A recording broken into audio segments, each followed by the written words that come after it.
it's time to talk a little love in the morning. Valentine's Day may be in the rear view, but as many couples know, keeping the romance alive should be year-round. Of course, and certified relationship and marriage coach Jennifer Blank-Cool back on the couch right now to answer some questions from our viewers. And have you recovered? It's like your Super Bowl yesterday. Are you? Yeah. Have you get some sleep? You're all good? Okay, great. Valentine's Day, everyone did well. All right, good. Glad to hear it. Glad to hear it. All right. And I love what you just said, Emily. You gotta, Valentine's Day is one day. You gotta extend it. You gotta do this all year, people. Exactly. Yeah. Don't think you can just take off on February 15th and stop worrying about it. Yeah. Well, maybe take a breath. It was probably a busy day. Jeez. All right, let's get to it. Let's start with Erica, who has this question for you. So Erica writes, my fiance has the biggest heart, but when he feels hurt, he can turn cold fast and give me the silent treatment, which sends my nervous system into a spiral.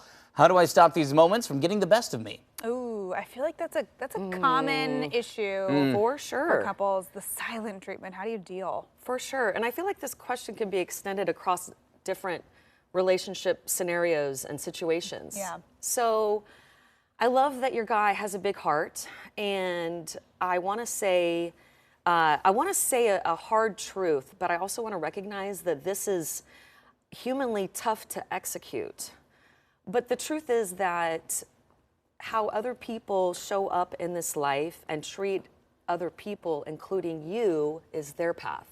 And how you react and respond is yours. So this is probably not the first time you're hearing this, but at the same time, I think it's something, it's a piece of truth that we can all use as a reminder, because we do have so much power within ourselves to choose our response and our reaction when we can grow aware and mindful of what's going on inside of us.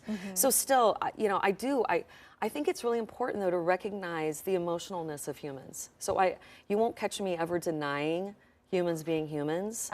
So I really love tools, things that we can grip on and even chew on, so to speak, to use, because, at the end of the day, we're humans and we have these natural triggers and human responses that can't necessarily be stopped or even changed, but we can manage what we do with them and how we think about them and the meaning that we attach to them. So, I want to say I really love Brené Brown. If you know of her, she's a world-renowned researcher on vulnerability and the true essence of courage through our vulnerability as humans. And a tool that I love, it's one of my favorites in my huge coaching toolbox, is Brené Brown's "The Story I'm Making Up Is." So when we can own our narrative, when we can say out loud, hey, I've got a story, I've got a narrative. The story I'm making up is, you didn't come home from work when you said, so you're not putting me first. I'm making up this narrative that I see. You're vocalizing the thoughts that can kind of like run wild when someone doesn't act the way you would want them to. Right. And this tool takes work because, when you can be truly vulnerable and speak your narrative, it's going to be difficult to not gain some level of understanding and compassion in the person that you're telling it to. Sure. It's just part of psychological nature between humans. So I think, how do you navigate those different communication styles? Because I've been in relationships like that where I'm the kind of person, if I feel like there's an issue, if something's wrong, if you're upset with something, I want to hash it out right then and there. Yes. I don't want to let things fester. I don't want to guess, and I want to sit at the table and like fix it. And sometimes that means an argument or a spirited conversation, right? Yes. And that can be a problem with people who say, I need a day. I need to go cool off. I need my space. How do you deal with that dynamic? By the way, I'm you, and my husband is the other. So listening, learning through time, and being together, your different styles, and being okay with the fact that you're likely different. The far majority of couples that I have the honor of working with do have far different styles. Right. And maybe that's why they're coming to me.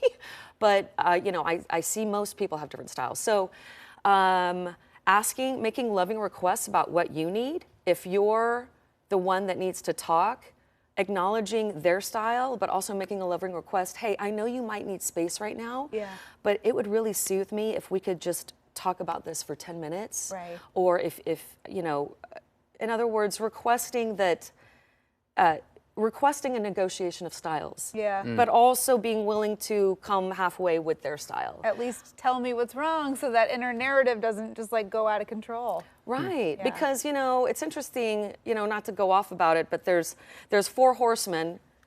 I'm talking about John Gottman now, and one of them is stonewalling or ignoring your partner. So it's a very natural response to want to ignore when you're upset and triggered, but it is one of the horsemen of destruction if we're talking about a love relationship. So to give another tool, say you're dealing with somebody that needs more space rather than addressing it in the moment, being able to say, hey, I want to honor your space taking. Will you let me know when you'll come back so that we can talk? Having concrete certainty around, when you'll reconvene or how much time is needed or when you'll get that conversation. You know what I mean? So negotiating styles, because I'm telling you, I think it's far more common to have opposite styles than to be on the same page. But I'm glad to hear that there's options. Yeah, For makes sure. sense. Always. Always. All right, Jennifer, always good to see you. Always glad great to you've see you, recovered Travis. post-Valentine's Yes. Day. I'm glad. All right. Great to see you. Thanks for having me. Of course, as always. And if you have a question for our coach, Jen, send us a message right now on the KOIN News AM Extra Facebook or Instagram pages. Your question may be answered right here on the show, and you can remain anonymous. Emily. Slide into those DMs.